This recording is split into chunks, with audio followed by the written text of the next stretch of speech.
எபேசியருக்கு எழுதின நிருபம் 4ஆம் அதிகாரம் 30வது வசனம் சொல்கிறது, அன்றியும் மீட்கப்படும் நாளுக்கென்று முத்திரையாய் பெற்ற பரிசுத்த ஆவியை துக்கப்படுத்தாதிருங்கள்.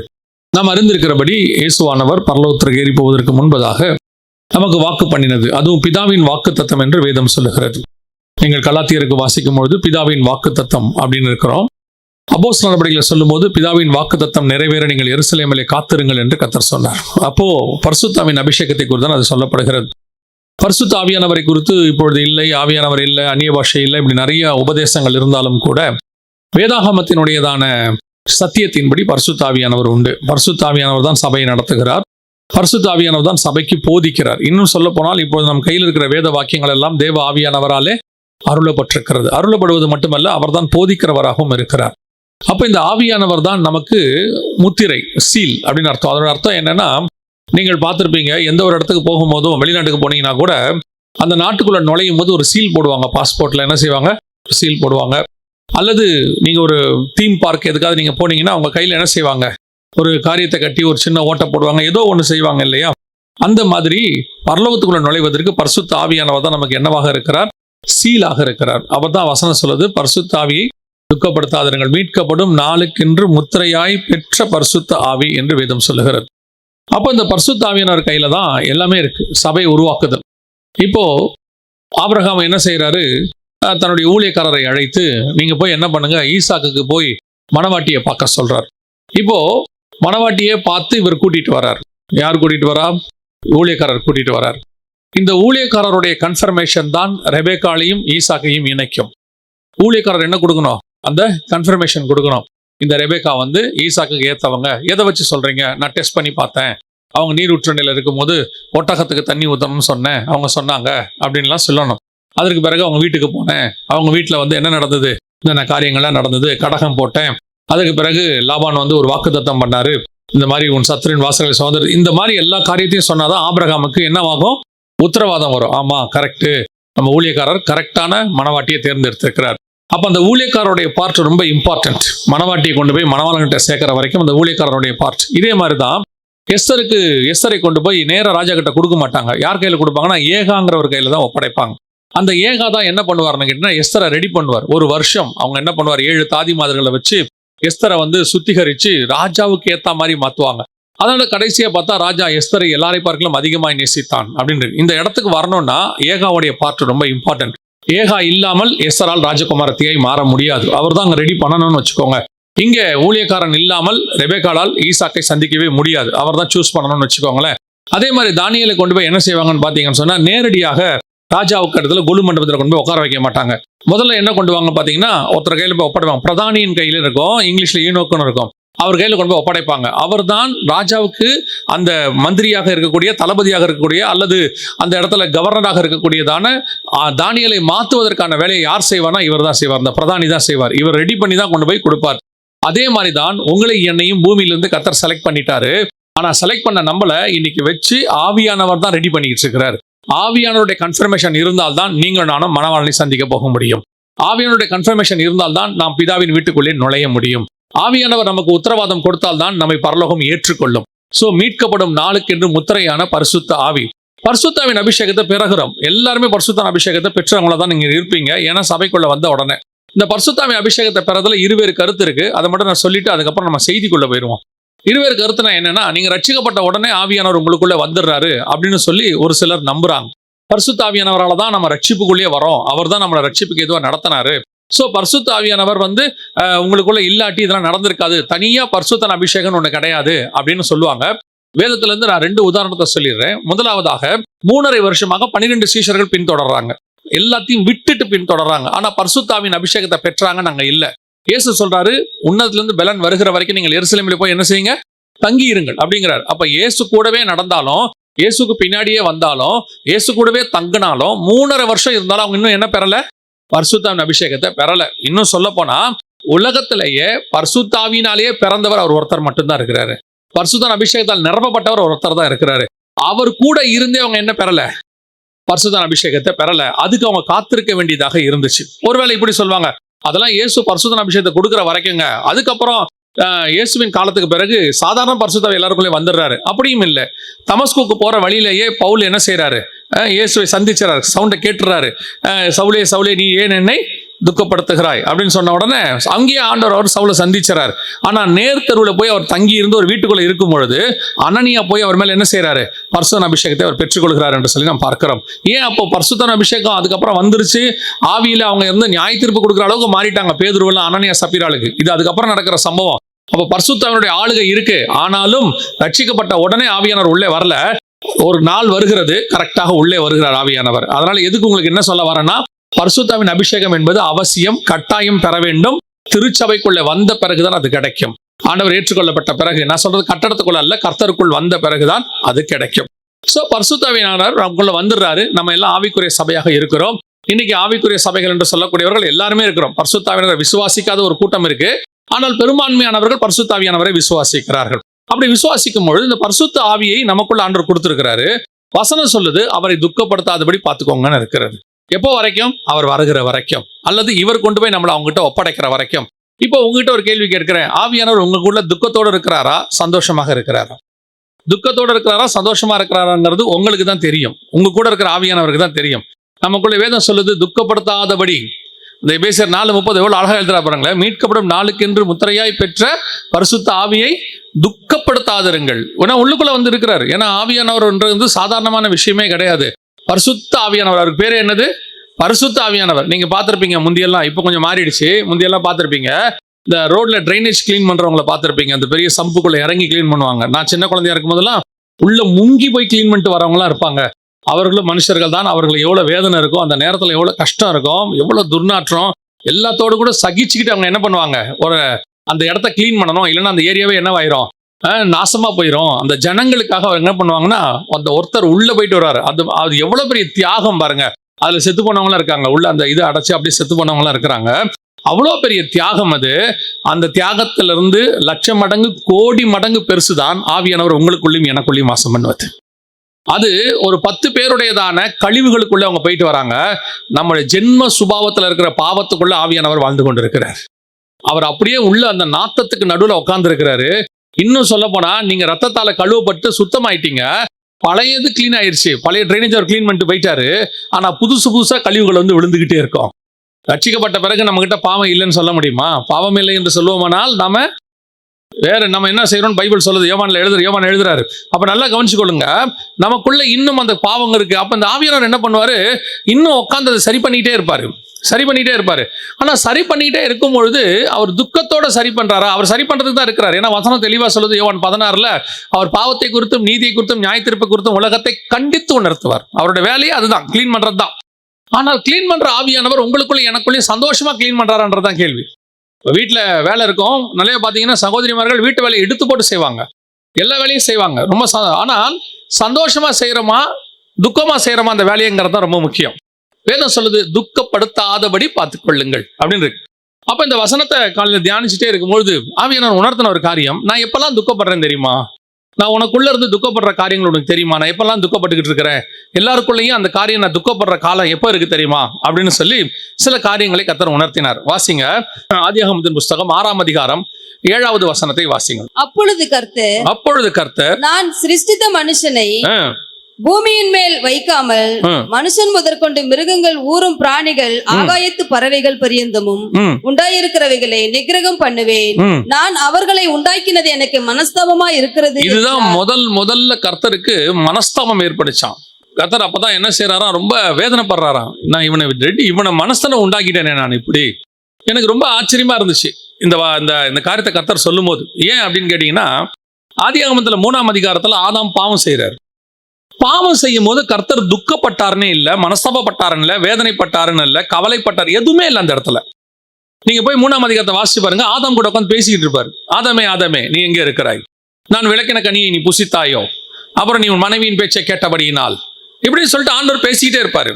அதுக்கப்புறம் ஆதாமை துரத்திட்டு காவல் வச்சாரு, இப்படின்னு இருக்கும். அதுக்கப்புறம் பாத்தீங்கன்னா ஏவாளுக்கு பிரசவம் பார்ப்பாரு, கர்த்தரால் ஒரு குமாரனை பெற்றேன், இப்படி இருந்துகிட்டே இருக்கும். இப்ப கர்த்தர் இந்த வார்த்தையை சொல்றாரு இல்லையா 6ஆம் அதிகாரத்துல. இந்த 6ஆம் அதிகாரத்துல கர்த்தர் சொல்லும் போது ஏறக்குறைய 1500 வருஷத்துக்கு மேல மாறிடுச்சு. 1500 1800 வருஷம் ஆயிடுச்சு. அந்த காலகட்டத்தில் தான் இது நடக்குது. இந்த காலகட்டத்துல கர்த்தர் சொல்றாரு, நான் மனுஷனை உண்டாக்கினதுக்கு என்ன படுகிறேன்? மனஸ்தாபப்படுகிறேன். நான் ரொம்ப வருத்தப்படுறேன்பா, இப்படி ஒரு மனுஷனை உண்டாக்கிட்டேனே. என்ன காரணத்தினால இது நடக்குது? ஏன் அவர் இப்ப துக்கப்படுறாரு? ஆதாம் பாவம் செய்யும் போது கூட துக்கப்படாத தேவன் ஒரு இடத்தில் மனுஷனை பார்த்து துக்கப்படுகிறார். இப்ப எதனால அந்த துக்கம் அவருக்கு வருது அப்படின்னு சொல்லி நீங்க கவனிச்சு பாத்தீங்கன்னா, அந்த வசனத்துல அழகா இருக்குது. வாசிங்க, 6ஆம் அதிகாரம் ஆதியாகமத்தின் புஸ்தகம் 3வது வசனம் வாசிங்க. அப்பொழுது கர்த்தர், என் ஆவி என்றைக்கும் மனுஷனோட போராடுவதில்லை. என் ஆவி என்றைக்கும் மனுஷனோடு கூட போராடுவதில்லை. அவன் மாம்சம் தானே. அவன் மாம்சம் தானே. நல்ல கவனிங்க, கர்த்தருக்கு எப்ப மனஸ்தாபம் வருதுன்னா, இப்ப ஆதாம் பாவம் செஞ்ச உடனே அவனை மீட்கலான்னு அவருக்கு ஒரு நம்பிக்கை இருக்குது. ஏன்னா அவர் படைப்பின் கர்த்தர், சர்வ வல்லமை உள்ள தேவன். அவர் என்ன செய்யறாரு? அவன் மீட்கிறதுக்கான ஒரு ப்ராசஸ் ஸ்டார்ட் பண்ணிட்டாரு. அவன் தப்பு செஞ்ச உடனே அவனை தோட்டத்தை விட்டு அனுப்பிட்டு ஜீவ விருட்சத்துக்கு அதுக்கு ஒரு காவலை உண்டாக்கி விட்டு அவனை திருப்பி மீட்க முடியும்ங்கிறத நம்பிக்கை கர்த்தருக்கு இருக்குது. சோ இப்ப அவருக்கு நம்பிக்கை போகல. இப்ப எப்படி இவனை காப்பாத்திரலாம், எப்படி இவனை கொண்டு வந்துடலாம் அப்படின்னு கர்த்தருக்கு அவன் மேல நம்பிக்கை இருக்குது. ஆனால் ஒரு 1650 வருஷம் போகுது போகுது போகுது, பார்க்க அந்த மனுஷனை காப்பாற்ற முடியாதுங்கிற இடம் ஒண்ணு வருது. இவனை இனி மீட்க முடியாது, இனி இவன் அவ்வளவுதான், இவனை அழிச்சால் ஒழிய வேற வழியே கிடையாது அப்படிங்கிற இடம் வருது. சோ இப்ப இவர் ஆவியா இருக்கிறாரு. இந்த ஆவியான தேவன் மனுஷனோடு கூட போராடி பார்க்கிறாரு. இந்த மனுஷனோட போராட ஒரு இடத்துல கர்த்தருக்கு என்ன உண்டாகுது? மனஸ்தாபம் உண்டாகுது.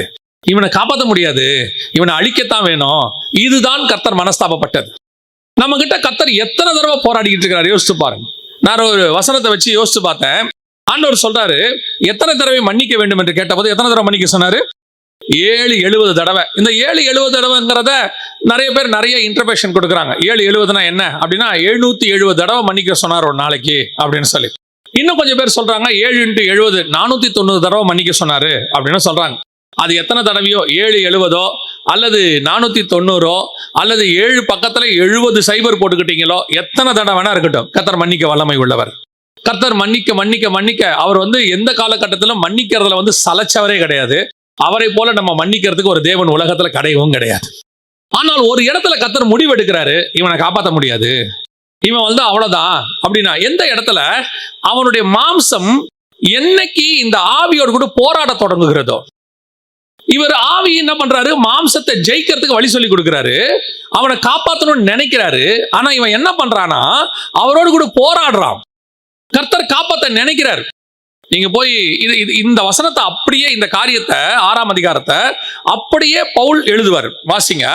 உள்ளான மனுஷனுக்கு ஏற்றபடி தேவனுடைய நியாயப்பிரமாணத்தின் மேல் பிரியமாய்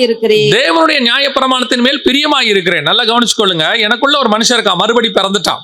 கிறிஸ்துவுக்குள்ள பிறந்த இன்னொரு மனுஷன், அதான் புதிய பிறப்பு. நான் மறுபடி பிறப்புங்கிறதும் ரட்சிப்பு, இதெல்லாம் நம்ம சொல்றோம். அவனுடைய பிரமாணத்தின்படி நான் சந்தோஷமாய் இருக்கிறேன். வாசிங்க.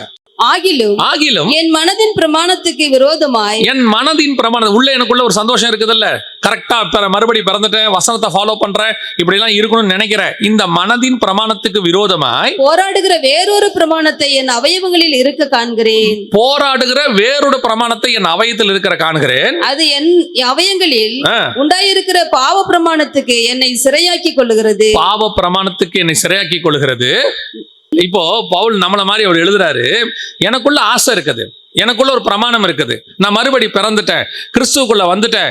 எனக்குள்ள இருந்து ஆவியானவர் என்ன செய்யறாரு? எனக்கு உணர்த்துறாரு, கண்டித்து உணர்த்துறாரு, இந்த பாவத்தை செய்யக்கூடாதுன்னு சொல்றாரு. ஆனால் இதை தாண்டி என் மாம்சத்தில் ஒரு பிரமாணம் இருக்கிறது. இது என்ன செய்யுது? நான் விரும்பாததையே செய்கிறது. நான் என்ன செய்யக்கூடாதுன்னு நினைக்கணும், அது செய்யுது. நான் எதை விட்டு வளர்க்கணும்னு நினைக்கிறேனோ அது செய்யுது. இந்த ரெண்டும் எனக்கு போராட்டமா இருக்குன்றாரு. இதைத்தான் அந்த இடத்துல ஆண்டவர் சொல்றாரு, என் ஆவி மனுஷனோடு கூட போராடுவதில்லை. ஆதியாகமத்துல சொல்றாரு. அந்த போராடுற இடத்துல என்ன நடக்குதுன்னா, ஒரு இடத்துல இந்த மாம்சம் என்ன செய்யுது? ஆவிய கேட்க மாட்டேன்னு சொல்லிடுது, அப்படியே தொடர்ந்து செய்ய ஆரம்பிச்சிருது, பாவத்துக்கு தன்னை ஒப்பு கொடுத்துறது. கர்த்தர் பல நேரங்களில் உன்னோடு கூட கண்டித்து உணர்த்திட்டே இருக்கிறாரு, பேசிக்கொண்டே இருக்கிறார். ஆனால் இந்த மாம்சத்துக்கு ஒரு விருப்பம் இருக்குது, மாம்சத்துக்கு நமக்குள்ள ஒரு சுய சித்தம் இருக்கு, ஒரு எண்ணம் இருக்கு. திருப்பியும் சொல்றேன், அது வெறும் நீங்கள் நினைக்கிற பாவம் மட்டும் அல்ல. நமக்கு பாவம்னா என்ன? சிகரெட் பிடிக்கிறது, குடிக்கிறது, விபச்சாரம், வேசி மார்க்கம், கண்களின் இச்சை, ஜீவனத்தின் பெருமை, மாம்சத்தின் இச்சை, இதெல்லாம் மட்டுமே நமக்கு பாவமா இருக்கிறது. அதல்ல, இதையும் தாண்டி இன்னும் இருக்கு, என் பிதாவின் சித்தத்தின்படி செய்யாததும் பாவம். கர்த்தர் உங்களுக்கு ஒன்று நியமிக்கும் போது உங்கள் மாம்சம் இன்னொன்றை செய்ய சொல்லும். கர்த்தர் உங்களை ஒரு வாழ்க்கையை வாழ சொல்லும் போது உங்கள் மாம்சம் வேறொரு வாழ்க்கையை வாழ சொல்லும்.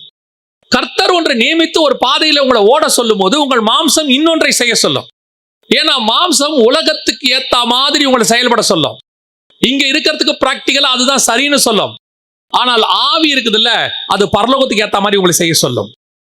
அந்த பரலோகத்துக்கு ஏத்த மாதிரி நீங்கள் செய்யும் போது இந்த மாம்சத்துக்கு ஏத்த மாதிரி, பூமிக்கு ஏத்த மாதிரி மாம்சம் உங்களை போராட சொல்லும். இப்ப வாசிங்க, ரோமர்கள் நிருபம் 8ஆம் அதிகாரம் 1வது வசனத்தை வாசிங்க. ஆனபடியா கிறிஸ்து இயேசுவுக்கு உட்பட்டவர்களாய் இருந்து மாம்சத்தின்படி நடவாமல், நல்ல கவனிங்க, மாம்சத்தின்படி நடவாமல் ஆவியின்படியே நடக்கிறவர்களுக்கு ஆக்கினை தீர்ப்பில்லை. அப்ப என்ன அர்த்தம்? அந்த இடத்துல மாம்சத்தின்படி நடந்து ஆவியை அவங்க அவிச்சு போட்டதுனால கர்த்தர் போராட முடியாதுன்னு சொல்லிட்டு அவர்களை அழித்து போட்டார்னு வாசிக்கிறோம். அவர்களை என்ன பண்ணிட்டாரு? அழித்து போட்டாரு. மொத்தமா டோட்டல் க்ளோஸ். அவங்கள இதைத்தான் கர்த்தர் சொல்றாரு, மனஸ்தாபப்பட்டேன். ஆவியானவர் போராடிட்டே இருக்கிறார். உன்னை சரி பண்ணிடலாம், உன்னை எப்படியாவது கொண்டாந்துடலாம். இன்னைக்கு நமக்குள்ள ஒரு மாம்சம் இருக்கு. மாம்ச சிந்தை எனப்படுவது யாதெனில் உங்க எல்லாருக்கும் தெரியும். வாசிங்களேன், கலாத்தியருக்கு நிருபம் 5ஆம் அதிகாரம் 19வது வசனத்தை வந்து வாசிங்க பார்ப்போம். மாம்சத்தின் கிரியைகள் வெளியரங்கமாய் இருக்கிறது. அவையாவன, நல்லா கவனிச்சுக்கொள்ளுங்க, நீங்க சொல்லக்கூடிய எது அதெல்லாம் தாண்டி ஒண்ணு அது உள்ள இருக்கு. அது அவையாவன விபச்சாரம், வேசித்தனம், அசுத்தம், காமவிகாரம், விக்கிரகாராதனை, பகைகள், விரோதங்கள், வைராகியங்கள், கோபங்கள், சண்டைகள், பிரிவினைகள், மார்க்கபேதங்கள், பொறாமைகள், கொலைகள், வெறிகள், களியாட்டுகள் முதலானவைகளே. முதல்ல 5 மட்டும் தான் நம்ம கணக்குல வச்சிருப்போம். பாவத்துல எதை வச்சிருக்கிறோம்?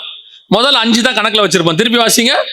விபச்சாரம், வேசித்தனம், அசுத்தம், காமவிகாரம், விக்கிரகாராதனை, இவ்வளவு மட்டும் தான் நம்ம கணக்குல வச்சிருப்போம். இதான் நம்ம கண்ணுக்கு முன்னாடி தெரியும். நீங்க பில்லி சூனியம் பண்ண போறதில்ல, இது மட்டும் தான் வச்சிருப்போம். அதுக்கப்புறம் என்ன இருக்கு? பில்லி சூனியத்துக்கு அப்புறம் பகை.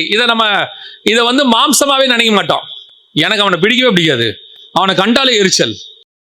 எனக்கு அவனுக்கு என்னன்னே தெரியாதுங்க, ஆனா அவனை பார்த்த உடனே ஒரு எரிச்சல் வருது. அடுத்து தொடர்ந்து விரோதிக்கிறவங்க. நல்லா கவனிச்சுக்கொள்ளுங்க, விரோதம்.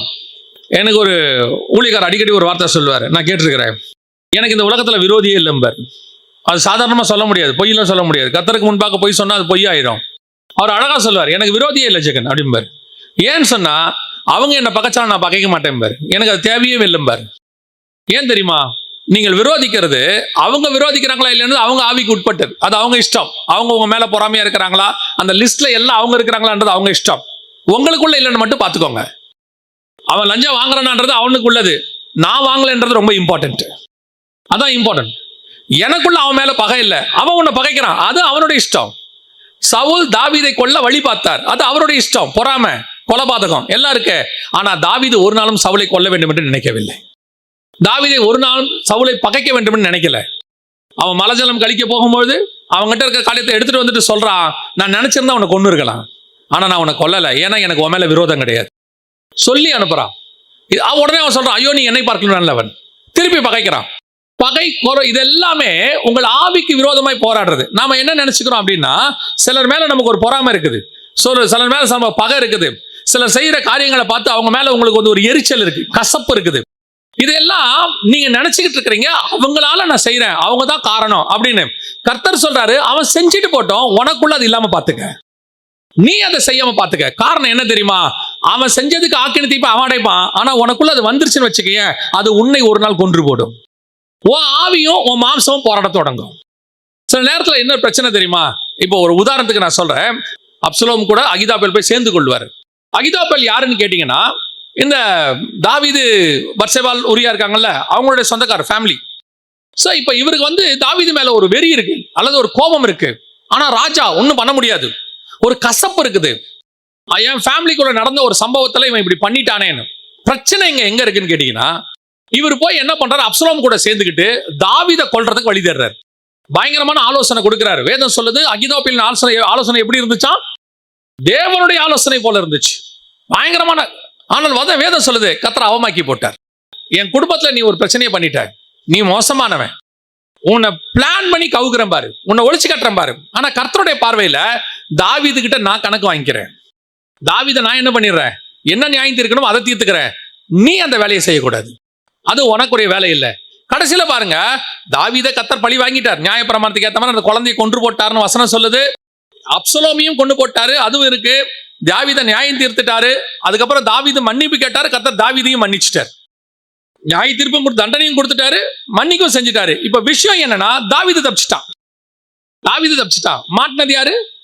அகிதாப்பேல். இந்த அகிதாப்பேல் மேலதான் பல நேரத்துல நீங்களும் நானும் இருக்கிறோம். கர்த்தர் சொல்றாரு, மாம்சத்தின் கிரியை உனக்குள்ள வெளிப்படுது. கோபம் இருக்கு, மூர்க்கம் இருக்கு, உன் கோபத்துக்கு நியாயம் இருக்கு.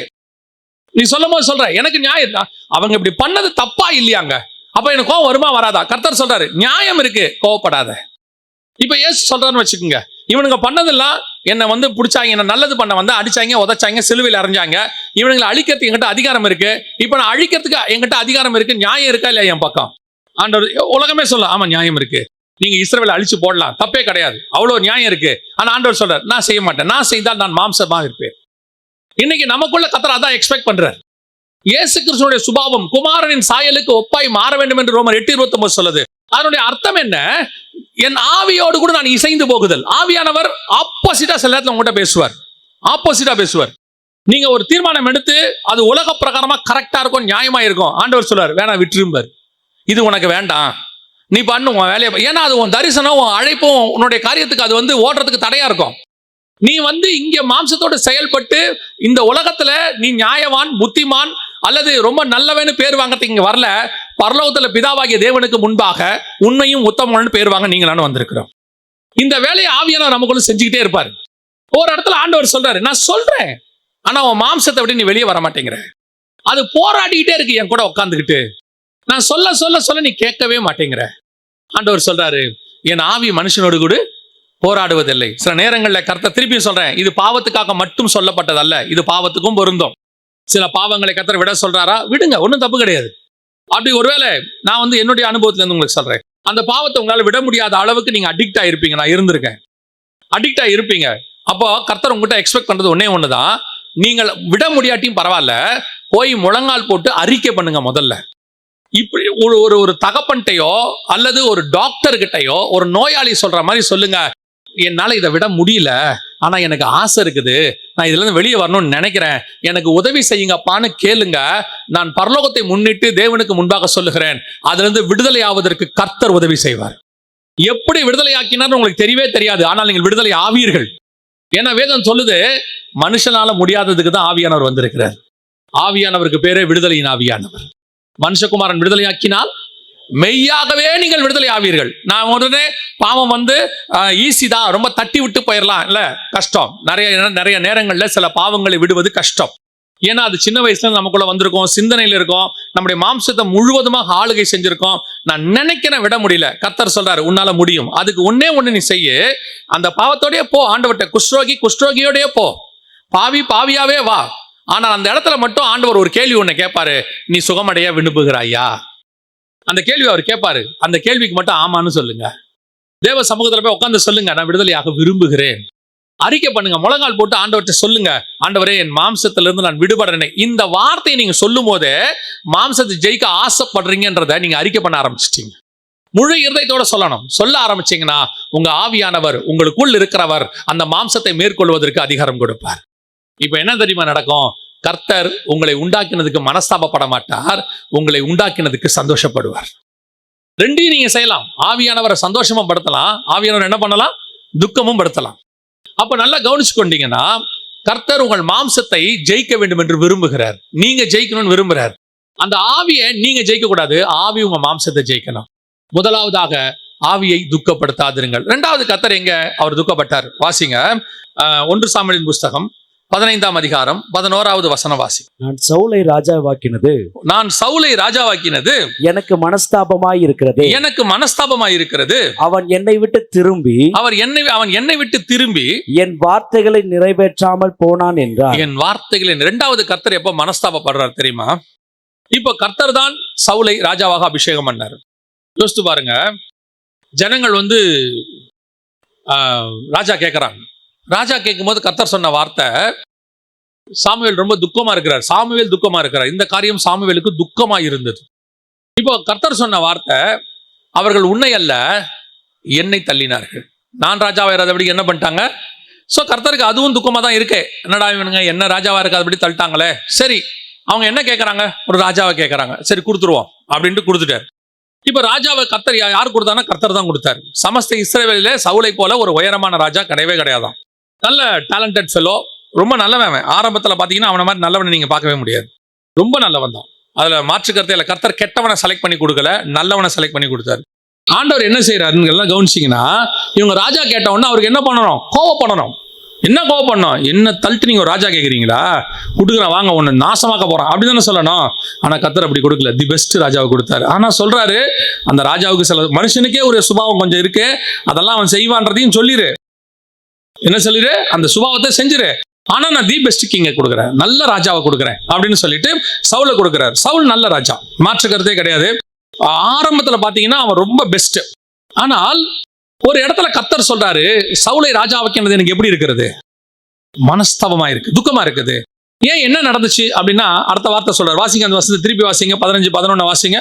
நான் சவுலை ராஜா வைக்கிறது எனக்கு மனஸ்தாபமா இருக்கிறது. நான் சவுலை ராஜா வைக்கிறது எனக்கு மனஸ்தாபமா இருக்கிறது. அவன் என்னை விட்டு திரும்பி என் வார்த்தைகளை நிறைவேற்றாமல் போனான். என் வார்த்தைகளை நிறைவேற்றாமல் போனான். அப்ப என்ன வார்த்தையை நிறைவேற்றாம போனா அப்படின்னு அந்த சம்பவத்தை படிச்சு பாத்தீங்கன்னு சொன்னா, அமலேக்கிய ராஜாவை கர்த்தர் வந்து கொல்ல சொல்றாரு. அமலேக்கிய ராஜா மட்டும் இல்ல, அவங்ககிட்ட இருந்து எந்த பொருளையும் எடுக்காத, எல்லாத்தையும் கொன்னுடு அப்படிங்கிறார், எல்லாத்தையும் க்ளோஸ் பண்ணிடு அப்படிங்கிறார். இது கேட்கறதுக்கு கொஞ்சம் கர்த்தருடைய வார்த்தை. ஆனால் இவர் போய் என்ன பண்றாரு? ராஜாவையும் ஆடு மாடையும் வச்சிடறாரு. யாரு வச்சிடறாரு? சவுல் வச்சிடறாரு. வச்ச உடனே கர்த்தர் சொல்றாரு, சவுல் வந்து இப்படி பண்ணது எனக்கு மனஸ்தாபமா இருக்குது, அவனை ராஜாவை நான் தள்ளிட்டேங்கிறார். இப்ப சாமுவேல் வராரு. சாமுவேல் வந்து என்ன பண்றாரு? ஆடு மாடையெல்லாம் வெட்டி ராஜாவையும் வெட்டி போட்டுறாரு. வேலை முடிஞ்சிருச்சு, அந்த வேலை வந்து முடிஞ்சிருச்சு. நியாயமா வேலை முடிஞ்சிருச்சு, சவுலை மன்னிச்சிடலாம் இல்லையா? சவுலை என்ன பண்ணிடலாம்? மன்னிச்சிடலாம். ஆனால் சவுலை மன்னிக்கல கர்த்தர். கர்த்தர் சொல்றாரு, அவனை தள்ளு, அவனை விட்டு, அவனை வேற ராஜாவை கொண்டாந்துடலாம், இவன் வேணான்றாரு. அப்படி என்ன சவுல் பண்ணான்? சரி, அவன் ஆடு மாடு மேல ஒரு ஆசைப்பட்டான். எத்தனை பேரை மன்னிச்சிருக்கிறார்? எத்தனை பேர் ஆண்டவர் மன்னிச்சிருக்கிறார்? அப்படி இருக்கும்போது ஏன் சவுலை மட்டும் மன்னிக்கல? ஏன் அவனை போட்டு தள்ளு அப்படின்னு சொல்லிட்டாரு. இதுமாதிரி ராஜா அவனை பத்தி பேசாத, அவனை தள்ளிடு. வசனம் சொல்லும், சவுலுக்காக சாமுவேல் துக்கமாய் இருக்கும்போது கர்த்தர் சொல்றாரு, எது வரைக்கும் நான் தள்ளின சவுலுக்காக நீ துக்கமாக இருப்ப? நீ வா, வேற ஒருத்தனை ராஜாவை நம்ம அபிஷேகம் பண்ணுவோம். அந்த அளவுக்கு சவுல் மேல கோபம் வரதுக்கு என்ன காரணம்? அந்த அளவுக்கு சவுல் துக்கப்படுத்திட்டான். என்ன துக்கப்படுத்திட்டான்? வசனத்தை ஃபாலோ பண்ணாததா அப்படின்னா, அதுக்கு பின்னாடி ஒரு மிக முக்கியமான கர்த்தருடைய விஷயம் ஒன்று இருக்கு. என்னன்னு கேட்டீங்கன்னா, யாத்ராகமத்தின் புஸ்தகம் 17ஆம் அதிகாரத்தை திருப்பி கொள்ளுங்க. யாத்ராகமத்தின் புஸ்தகம் 17ஆம் அதிகாரத்துல 2வது ஆஃப்ல இருந்து இருக்கும். நீங்க பாத்தீங்கன்னா 2வது பகுதியிலிருந்து அந்த காரியத்தை நீங்கள் பார்க்க முடியும். யாத்ராகம் 17ல இவங்க நடந்து வராங்க. வரும்போது அமலேக்கியர் என்ன செய்யறாங்க? 8வது வசனத்துல இருந்து அமலேக்கியர் வந்து என்ன செய்யறாங்க? ரெவிதீமில இஸ்ரவேலோட கூட யுத்தம் பண்றாங்க. அந்த யுத்தத்துல மிக முக்கியமான காரியம் நடக்குது. அங்க ஒரு தீர்க்க தரிசனம் கர்த்தர் சொல்றாரு. என்ன சொல்றாரு பாருங்க, 16வது வசனம் வாசிங்க. 16. அமலேக்கின் கை கர்த்தருடைய சிங்காசனத்துக்கு விரோதமாய் இருந்தபடியால் தலைமுறை தோறும் அவனுக்கு விரோதமாய் கர்த்தரின் யுத்தம் நடக்கும் என்று. கர்த்தருடைய யுத்தம் நடக்கும். இந்த யுத்தம் எப்ப முடிவுக்கு வரும்? 14வது வசனம் வாசிங்க. பின்பு கர்த்தர் மோசேயை நோக்கி, இதை நினைவு கூறும் பொருட்டு நீ ஒரு புஸ்தகத்தில் எழுதி யோசுவாவின் செவி கேட்கும்படி வாசி, அமலேக்கை வானத்தின் கீழெங்கும் இராதபடி நாசம் பண்ணுவேன் என்றார். அமலேக்கை வானத்தின் கீழ் இராதபடி நாசம் பண்ணுவேன் என்றார். இந்த தீர்க்க தரிசனம் நிறைவேறுகிறது எங்கன்னு கேட்டீங்கன்னா, சவுல் மூலமாக நிறைவேறணும். இந்த தீர்க்க தரிசனம் கர்த்தர் நிறைவேற்ற போறது யாருக்கிட்டனா, சவுலை வச்சு. இப்ப கர்த்தர் இதை சொல்லும் போதே சவுல் பிளான்ல இருக்கான். அவன் பிளான், கர்த்தருடைய பிளான்ல யாருக்கா? சவுல் வந்துட்டார். இப்போ கர்த்தர் வந்து சொல்லிட்டாரு, இவனை ஒரு நாள் டோட்டலா பூமிக்கு இல்லாதபடி க்ளோஸ் பண்ணிடுவேன் அப்படின்ட்டு. நடந்தது என்ன? இப்போ அந்த நாள் வருது, அந்த டே வருது. கர்த்தர் சொல்றாரு சவுலுகிட்ட, அமலேக்கிய ராஜால இருந்து மொத்தத்தையும் க்ளோஸ் பண்ணு. அதுக்கு முன்னாடியே சொல்லுவாரு, நான் வந்துட்டு சொல்லி இருக்கிறேன், பூமியில நிக்கிரகம் பண்ணுவேன் இருக்கிறேன், அதனால இதை செய்யறேன்னு சொல்லுவாரு. ஆனால் சவுலுக்கு கர்த்தர் சொன்ன தீர்க்க தரிசனம், அவன் சவுலுங்கிறவன் உருவாக்கப்பட்டதே அதுக்குதான். சவுல் மேல உள்ள அபிஷேகம் எதுக்கு? அமலேக்க க்ளோஸ் பண்றதுக்கு தான் அந்த பிளான். அவன் செய்ய வேண்டியதான வேலை, ஊழியம், அபிஷேகம் எல்லாம் தான். அதை அவன் செய்யாம போனதுனால, இப்போ அவன் செய்யலன்னா என்ன ஆகும்னா, கர்த்தருடைய வார்த்தை நிறைவேறாது. அவனை சொல்லி சொன்ன கர்த்தருடைய வார்த்தை நடக்காது. கர்த்தர் சொன்னது நடக்காட்டி எப்படி இருக்கும் பாருங்க. ஆண்டவர் சொல்றாரு, வானம் பூமி ஒழிந்து போனாலும் கர்த்தருடைய வார்த்தை ஒரு நாளும் ஒழியாது. இப்ப சவுல் அதை மாத்த விரும்புறான். சவுல் கொலை பண்ணல, அமலேக்கிய ராஜாக்களை க்ளோஸ் பண்ணலன்னா இப்ப கர்த்தர் சொன்ன தீர்க்கதரிசனம் என்ன செய்யாது? நடக்காது. நடக்கலன்னா கர்த்தர் சொன்னது தப்பா போயிடும். அப்ப கர்த்தருடைய வார்த்தையை நிறைவேற்ற மிக முக்கியமான பொறுப்பு. ஏறக்குறைய ஒரு 300-400 வருஷம் கழிச்சு இது நடக்குது. கிட்டத்தட்ட 300 வருஷம் கழிச்சு நடக்குதுன்னு வச்சுக்கோங்க. அந்த தீர்க்க தரிசனத்தை நிறைவேற்ற வேண்டிய ஆள் யாரு? சவுல். இது அவன் செய்யல. இப்ப செய்யலன்னா கர்த்தர் சொல்றாரு, மனஸ்தாபப்பட்டார். ஏன் மனஸ்தாபப்பட்ட? நான் உன்னை உருவாக்குனதை எதுக்கு தெரியுமா சவுல்? இந்த நாளுக்காக தான். இதான் உன் மேல உள்ள அபிஷேகம். எவ்வளவு பெரிய வார்த்தை! என் வார்த்தையை பூமியில நிறைவேற்ற மனுஷன் நீ. கர்த்தருடைய வார்த்தையை கர்த்தர் நிறைவேற்றுறதுங்கிறது வேற, கர்த்தருடைய வார்த்தையை மனுஷன் நிறைவேற்றுறது எவ்வளவு பெரிய ஆசீர்வாதம். அதுக்கு தான் கர்த்தர் சவுலை வச்சார். ஆனா சவுல் அந்த ஆடு மாடு மேல ஆசைப்பட்டு அந்த கர்த்தருடைய வார்த்தை நிறைவேறணும், என் மேல அதுக்கு தான் அபிஷேகம் இருக்கு, அதை புரிஞ்சுக்காம விட்டான்ல. பார்க்கறதுக்கு சிம்பிளா இருக்கு ஒரு ஆடு மாடு, அது கொழுமையான செழுமையான ஆடு மாடுன்னு இருக்கே. ஆனா போனது ராஜ்யபாரம், அபிஷேகம் போயிடுச்சு. இதுக்கு தான் கர்த்தர் மனஸ்தாபப்படுறாரு. இதே காரியம் தான் இப்போ நடக்குது. நம்ம எல்லாரையுமே கர்த்தர் அபிஷேகிச்சது ஒரு நோக்கத்தோடு கூட. ஆவியானவர் உங்களை வேறு பிரிச்சது, தேர்ந்தெடுத்தது, அபிஷேகிச்சது, அழைத்தது, சபைக்குள்ள வச்சு உருவாக்குறது, எல்லாத்துக்குமே ஒரு திட்டம் இருக்கு. God's plan. அதுக்காக தான் கர்த்தர் உங்களை உருவாக்கினார். ஆனா அந்த நாள் வரும்போது யோசிச்சு பாருங்க, உங்களை ஒரு விஷயம் செய்ய வைக்கிறார். ஒரு உதாரணத்துக்கு நான் சொல்றேன். இன்னைக்கு பிரசங்கம் பண்ணணுன்றதுக்காக கர்த்தர் என்ன உருவாக்கி இருக்கிறாருன்னு வச்சுக்கோங்க. நான் ஒரு உதாரணத்துக்கு சொல்றேன். இப்போ நானு இதுக்கு என்னை எப்படி உருவாக்கணும்னா, கிட்டத்தட்ட ஒரு 50 வருஷத்துக்கு முன்னாடி, 52 வருஷத்துக்கு முன்னாடி ஒரு தாயின் கருவுல உருவாக்கணும். தாயின் கருவில் என்ன செய்யணும்? உருவாக்கணும். அங்கிருந்து பத்திரமா தாங்கி பிடிக்கணும். ஒவ்வொரு நாளும் தாங்கி பிடிக்கணும். 365 நாள் 24 மணி நேரமும் தாங்கி பிடிக்கணும். தாங்கி பிடிச்சு சரியான நேரத்துக்கு ரட்சிப்புக்குள்ள நடத்தணும், உள்ள வர வைக்கணும். தேவனை அறிகிற அறிவுக்குள்ள வரணும், வந்து பரிசுத்த ஆவிக்குள்ள நிரப்பணும். இந்த பிரசங்கத்தை நான் பண்ணணும்னா இந்த பைபிளை நான் எத்தனை தடவை படிக்கணும்? இதுக்கு முன்னாடி பைபிளுடைய அறிவு எனக்கு வரணும். அதுக்கு என்ன கொண்டு போய் ஒரு சர்ச்சில் உட்கார வச்சு, அதுக்கு ஒரு ஊழியக்காரனை ஏற்படுத்தி, எனக்கு அதுக்கு பரிசுத்த ஆவியினர் கூட இருந்து வழி நடத்தி, இவ்வளவும் படிக்க வச்சு இந்த பிரசங்கத்தை இன்னைக்கு பண்றதுக்கு 52 வருஷமா கர்த்தர் ப்ரிப்பேர் ஆகியிருக்கிறார். சொல்றது புரியுதா? நீங்க சொன்னீங்க தெரியுமா இங்க வருவதுக்குன்னு சொல்லி, இது நம்ம சாதாரணமா சொல்றோம்ல. ஆனால் இதுக்கு 52 வருஷம் பரலோகம் ப்ரிப்பேர் பண்ணியிருக்கு. என்ன எல்லாரையும் ப்ரிப்பேர் பண்ணுது. உங்களை பண்ணணும், என்ன பண்ணணும், தம்பி அதுக்கு உருவாக்கணும், எல்லாரையும் உருவாக்கணும். எல்லாரும் சேர்ந்து ஒரு மீட்டிங் நீங்க நடத்தணும். இதுக்கு ஒவ்வொருத்தரையும் ரெடி பண்ணிருக்கு.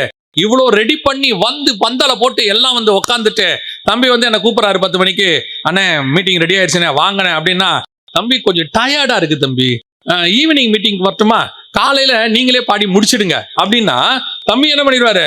இதுக்கு மேல அவரை ஃபோர்ஸ் பண்ண முடியாதுன்ட்டு அவரும் வந்துடுவாரு, மீட்டிங்கை நடத்திடுவாரு. அங்க படுத்தோம்ல, அங்கேயே அபிஷேகம் முடிஞ்சிருச்சு, அங்கேயே வேலை முடிஞ்சிருச்சு. அங்க வந்து சொல்லுவாரு சாமுவேல்கிட்ட, இன்னொரு ஆள்கிட்ட சொல்லுவாரு, அந்த பையன் அங்கேயே தூங்கட்டும், அவனை ரூம்லயே வச்சு அடக்கம் பண்ணு, நம்ம வேற ஆள் அபிஷேகம் பண்ணிடுவோம்.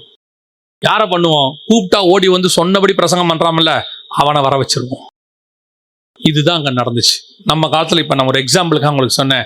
பல நேரங்களில கர்த்தர் நம்மை அப்படித்தான் வச்சிருக்கிறார். கர்த்தருக்கு ஒவ்வொரு விஷயமும் உங்களை கொண்டு செய்வது அவருடைய பிளான்.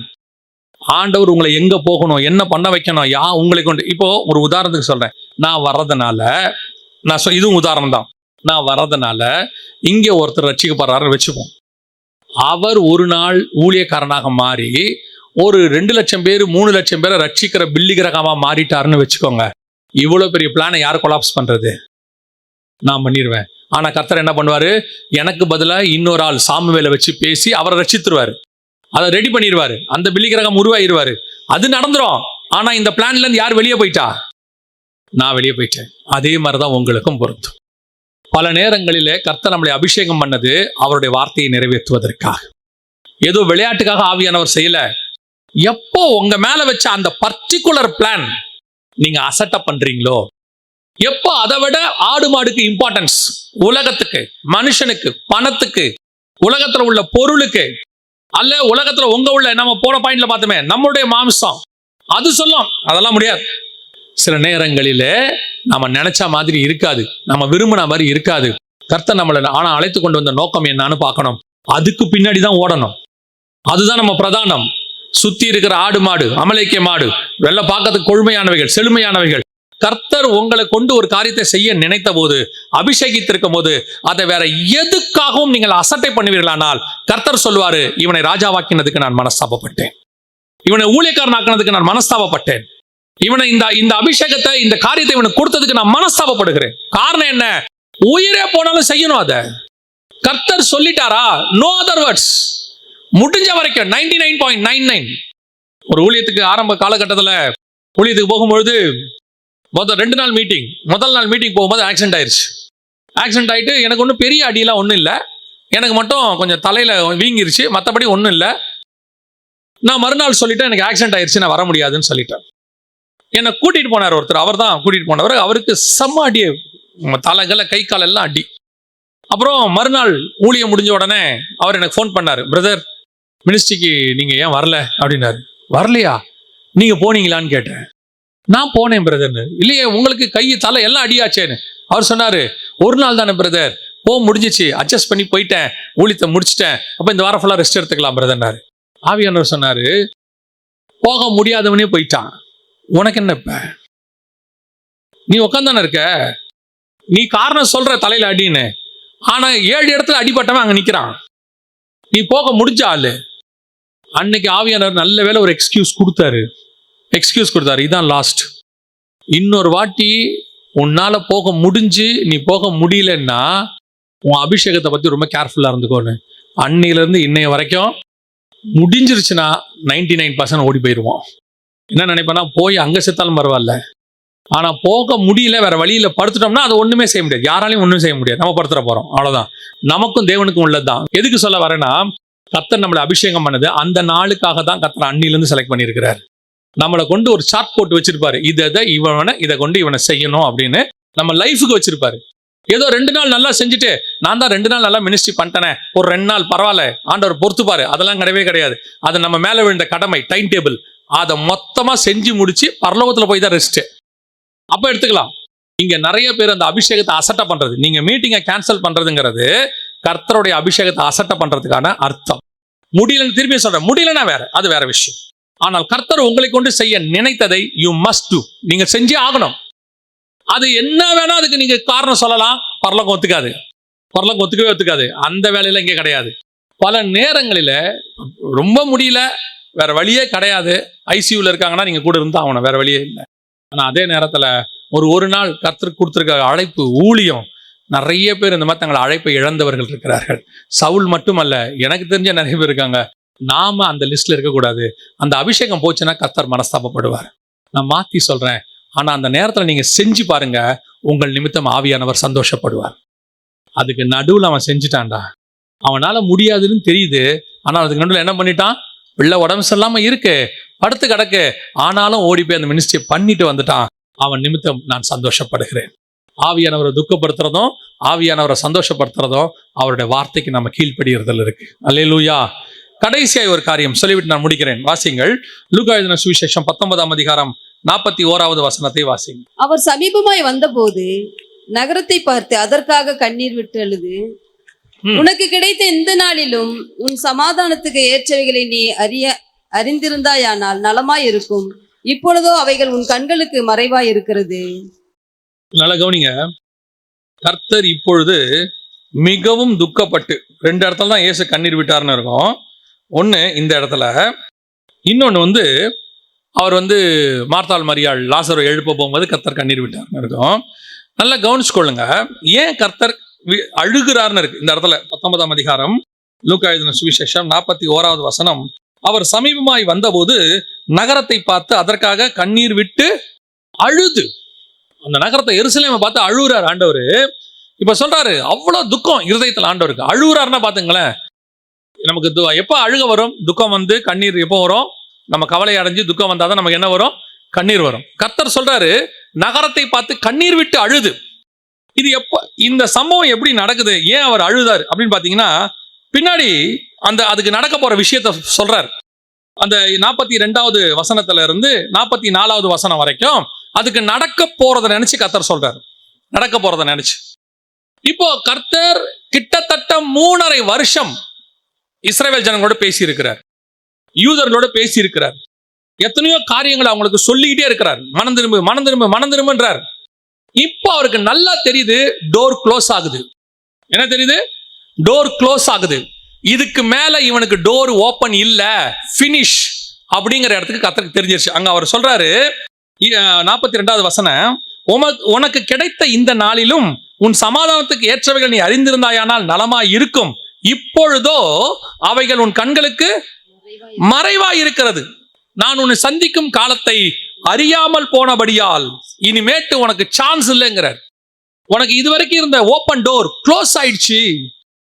இதுவரைக்கும் உன் மேல வச்சிருந்த அந்த அபிஷேகத்துக்காக நான் காத்திருந்தது, உன் மேல நீ திருந்திருவேன்னு சொல்லி உனக்காக நான் இத்தனை வருஷம் வெயிட் பண்ணிக்கிட்டே இருந்தேன், பேசினேன், உனக்காக நான் வந்து இறங்கி மாம்சமும் ரத்தமா வந்து நிக்கிறேன். ஆனால் நீ எல்லாத்தையும் தள்ளிட்ட. உனக்கு கிடைச்ச சான்சஸ் எத்தனையும் நீ வேஸ்ட் பண்ணிட்ட.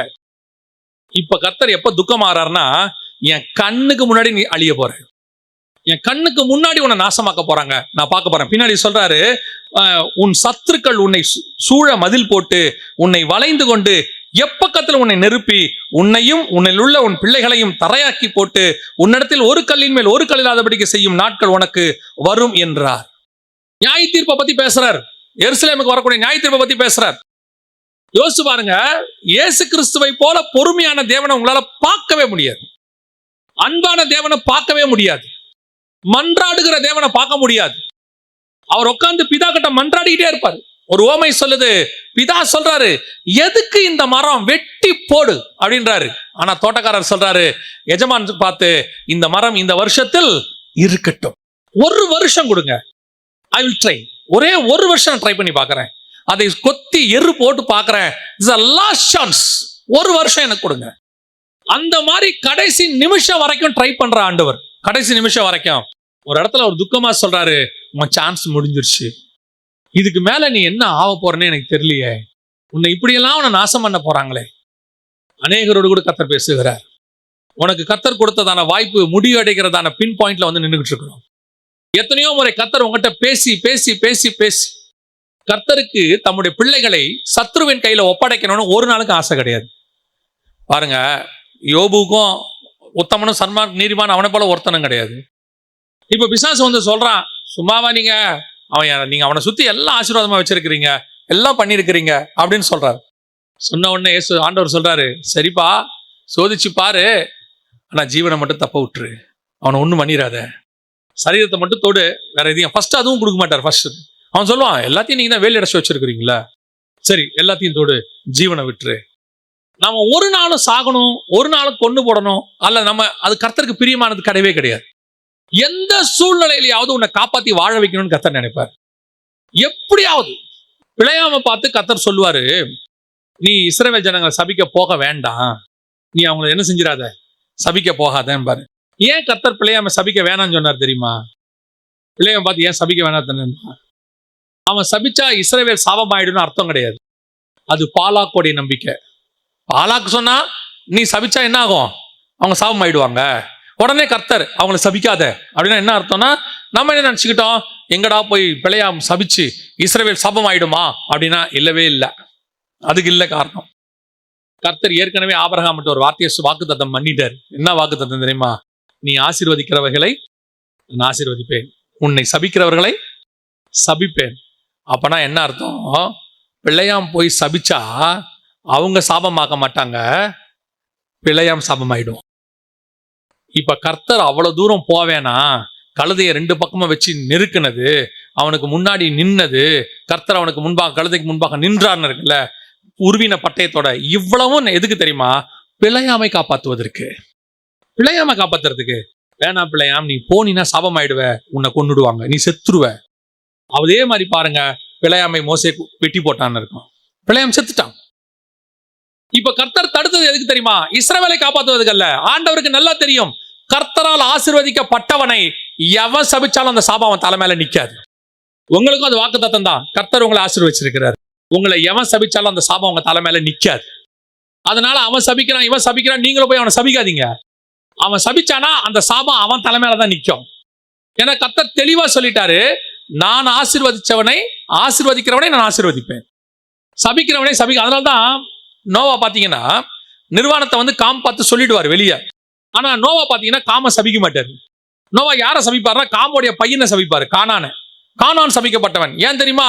நோவாவுக்கு நல்லா தெரியும் காம யார் ஆசீர்வச்சிருக்கிறது, கர்த்தர் ஆசீர்வச்சிருக்கிறாரு. வேலையை விட்டு வெளியே வந்த உடனே சேம் காம் யாபேத் என்பவர்களை கர்த்தர் ஆசீர்வதிச்சவனை நோவா சபிச்சா என்ன ஆகாது, நிக்காது. ரொம்ப தெளிவா சொல்லுவாரு. அதான் தெளிந்து, குடி வெறி தெளிந்து, திராட்சரசம் வெறி தெளிந்து நோவா சொல்லுவாரு கானான் சபிக்கப்பட்டவன். அதோட அர்த்தம் என்ன?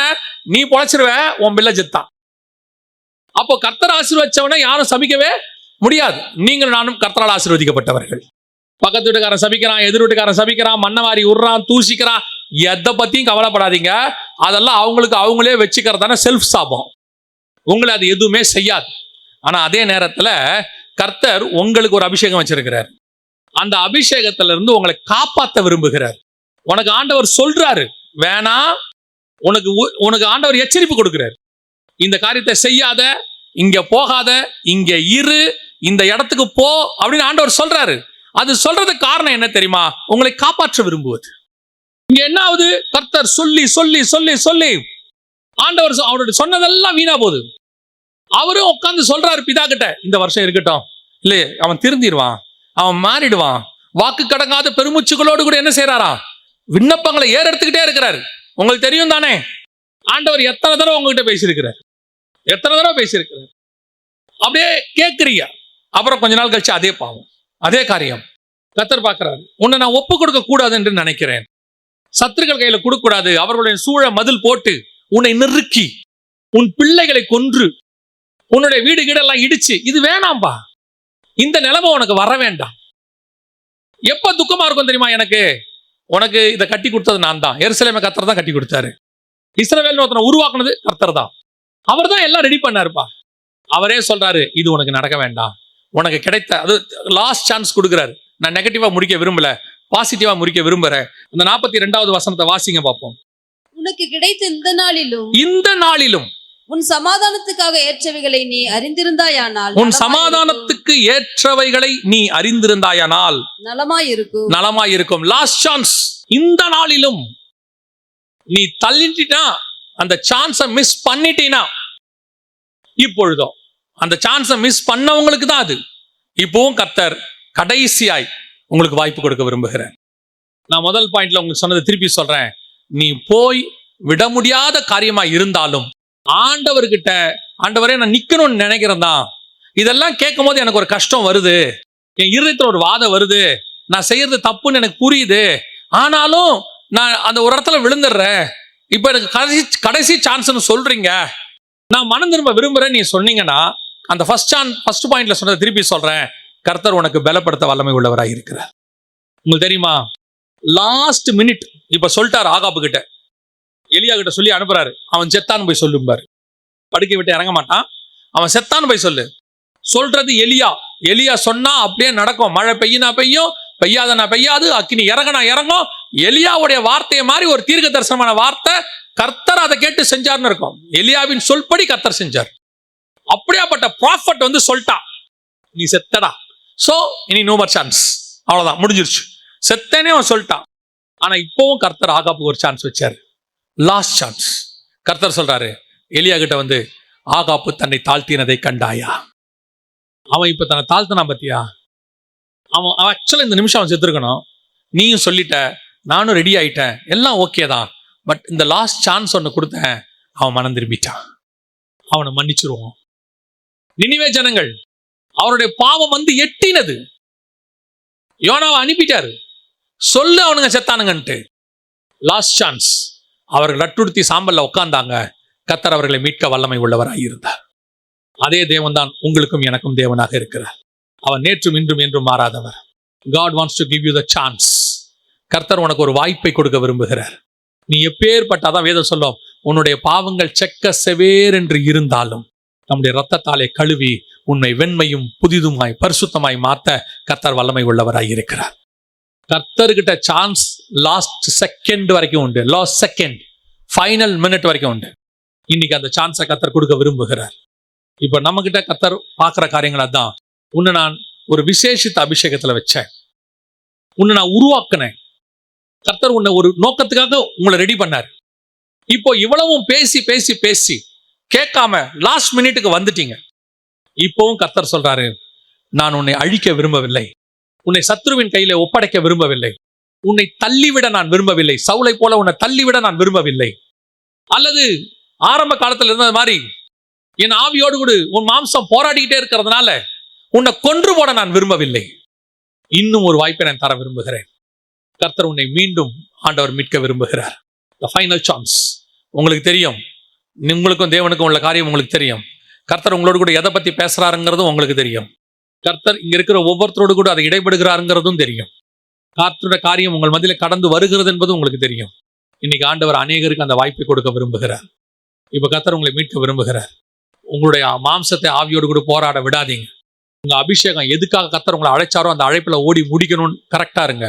கடைசியாக உனக்கு அதெல்லாம் தாண்டி இல்லை, நான் ரொம்ப தூரம் போயிட்டேன், இல்லை அவ்வளோதான் போச்சு, எல்லாம் போச்சு அப்படின்னா கர்த்தர் இப்போ உனக்கு ஒரு வாக்கு கொடுக்கிறார்.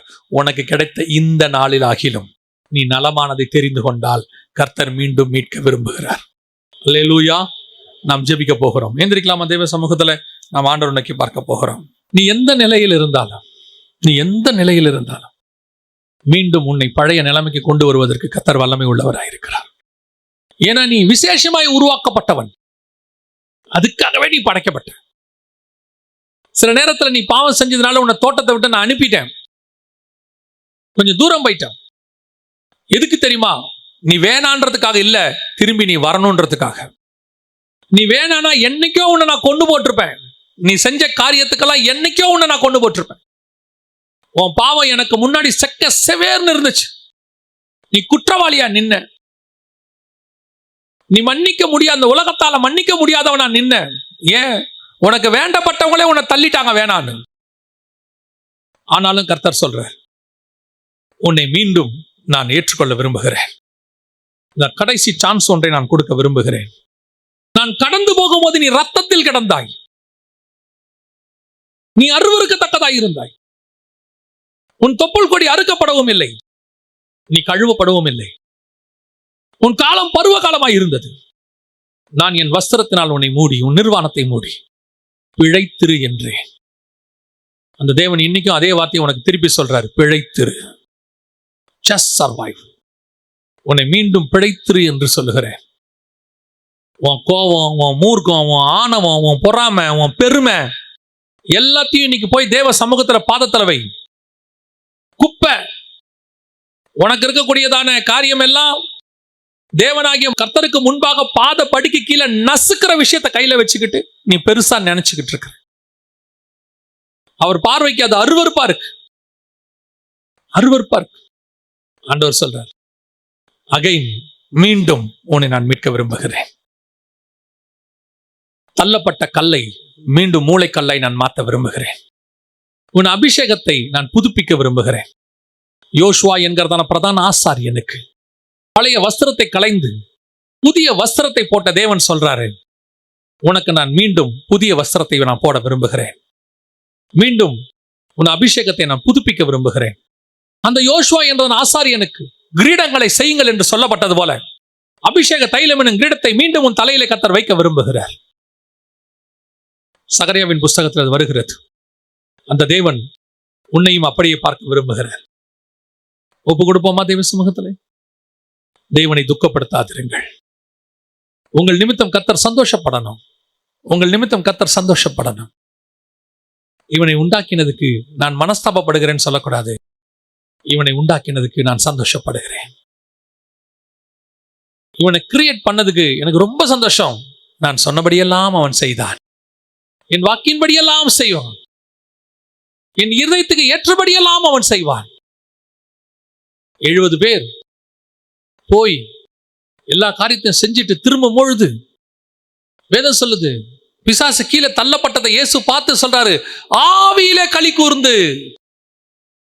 அந்த 70 பேர் நிமித்தம் அவருக்கு ஒரே சந்தோஷம். நான் நினைச்சதை செஞ்சுட்டாங்க. அவங்க செஞ்சுட்டாங்க.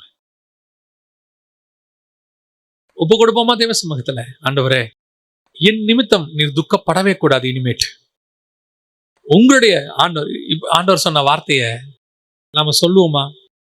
ஆண்டவர் நம்மளை பார்த்து சொன்னாரு, உன் துக்க நாட்கள் முடிந்து போகும். நாம சொல்லுவோமா, ஆண்டவரே இனி என்னால உங்களுக்கு துக்கம் வராது, இனி என்னால உங்களுக்கு துக்கம் வராது, நான் இதுவரைக்கும் பண்ண துக்க நாட்கள் முடிஞ்சு போச்சு, இனி என் நிமித்தம் நீங்கள் களி கூற வேண்டும், என் நிமித்தம் நீர் சந்தோஷப்பட வேண்டும். உங்க இருதயத்துக்கு ஏற்றவனாக, உங்கள் சித்தத்தின்படியெல்லாம் செய்கிறவனாக என்னை ஒப்பு கொடுக்கிறேன் ஆண்டவரே. உங்க சித்தம் என்னவோ, உங்க திட்டம் என்னவோ அதுக்கு தான்ப்பா நான் இருக்கிறேன். அதை தவிர இனி நான் அல்ல, கிறிஸ்துவே என்னில் வாழுகிறார். ஒப்பு கொடுப்போமா? அப்படி ஒருவேளை கர்த்தர் இன்னைக்கு உங்களோடு கூட இடைப்பட்டு வார்த்தைகள் உங்கள் இருதயத்தில் பேசி இருக்குன்னா மட்டும் உங்க கரங்களை ஆண்டவருக்கு நேராக உயர்த்தி, ஆண்டவரே இனி என்னால உங்களுக்கு துக்கம் வராது, உன்னை ஒப்பு கொடு, இதுதான் உன் கீழ்ப்படிதல், இதுதான் நீ எல்லாத்தையும் சரண்டர் பண்றன்றதுக்கு அடையாளம். எப்படி ஞானஸ்நானம் வெளியரங்கமான ஒரு அடையாளமோ, அதே மாதிரி உன் கரங்களை உயர்த்தி ஆண்டவர்கிட்ட ஒப்பு கொடுத்தல் ஒரு வெளியரங்கமான ஒரு அடையாளம். Just I commit everything into your foot, God. ஒப்பு கொடுப்போமா தெய்வ சமூகத்துல? நல்ல தகப்பனே, நல்ல தகப்பனே, இனி நான் அல்ல, இனி என்னால் உமக்கு துக்கம் அல்ல. ஆண்டவரே, நான் இதுவரைக்கும் உங்களை வேதனைப்படுத்தினது போதும், இதுவரைக்கும் உங்களை நான் துக்கப்படுத்தினது போதும், இனி என்னால் உங்களுக்கு சந்தோஷம் மட்டும்தான் வரும் ஆண்டவரே. இனி ஆவியானவர் எங்களுக்குள்ள துக்கமா இருக்க மாட்டீர். நாங்க பிரயாசப்படுறோம், எங்க வாழ்க்கை அப்படி அமையணும்னு விரும்புறோம். இனி ஒவ்வொரு நாளும் ஆவியானவரை நாங்கள் சந்தோஷப்படுத்தும். ஒப்பு கொடுப்போமா? நல்ல தகப்பனே, சர்வ வல்லமையுள்ள எங்கள் ஆண்டவரே, இந்த நாளிலே எங்களை முழுவதுமாய் ஒப்பு கொடுக்கிறோம், முழுவதுமாய் ஒப்பு கொடுக்கிறோம். இனி நாங்கள் உம்மை துக்கப்படுத்துகிறவர்களாய் அல்ல, நீர் வரும் அளவும் உம்மை சந்தோஷப்படுத்துகிறவர்களாக, உம்மை சந்தோஷப்படுத்துகிறவர்களாக எங்களுக்குள்ளே நீர் ஒவ்வொரு நாளை நீ சந்தோஷமா களி கூறணும் ஆண்டவரே. சந்தோஷப்பட்டு வாசம் பண்ணணும், சந்தோஷப்பட்டு வாசம் பண்ணணும். எங்களை ஒப்பு கொடுக்கிறப்பா. நீங்களும் நானும் இனி ஒன்றாக நடக்கிறவர்களாக, உங்க சித்தத்தையே நான் செய்கிறவனாக, உங்கள் இருதயத்தின் வாஞ்சையை நிறைவேற்றுகிறவனாக, இனி என் மாம்சத்துக்கான இடம் அல்ல, என் மாம்சத்தை ஜெயிக்கிறவனாக, இனி என் மாம்சம் போராடாது, இனி என் மாம்சம் கீழ்ப்படியும், சிலுவையில் அறையப்படும். சொல்லுவோமா? என் மாம்சம் இனி போராடாது, சிலுவையில் அறையப்படும். ஆவியானவர் எங்களுக்குள்ளே ஜெயம் பெற்று வாழ்வாராக. நீர் பொறுப்பெடுத்துக் கொள்ளும் வழி நடத்தும் எங்கள் ஆண்டவர் இயேசு கிறிஸ்துவின் நாமத்தில் பிதாவே.